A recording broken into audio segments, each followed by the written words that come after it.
ఈరోజు చాలా మంది అంటారు, పాస్టర్ గారు పెట్టేశారు దశం భాగం అనే రూలు.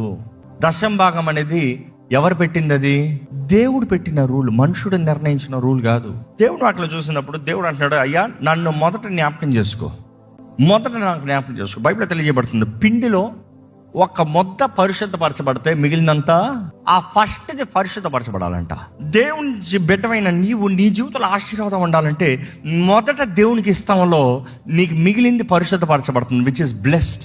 ఈరోజు చాలామంది ఏం చేస్తారంటే, నా పరిస్థితి అస్సలు ఏమాత్రం బాగాలేదు, నా నా నా నా స్థితిగతి ఏమాత్రం బాగాలేదు, దేవునికి కూడా దేవునికి ఇవ్వలేని పరిస్థితుల్లో ఉన్నాను అంటారు కొన్నిసార్లు.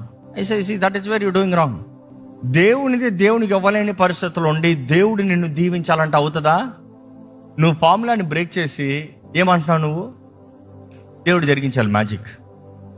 No, that will not happen. Bible is very clear. దేవుని మొదటి స్థానంలో పెట్టి చూపి. నువ్వు దేవుని మొదటి స్థానంలో పెట్టి చూపిస్తే దేవుడు నీ కలిగింది మిగిలింది ఆశీర్వదిస్తాడంట.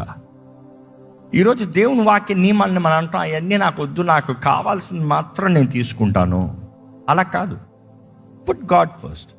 దేవుడు నేను ఎట్లా దీవిస్తాడు చూడు.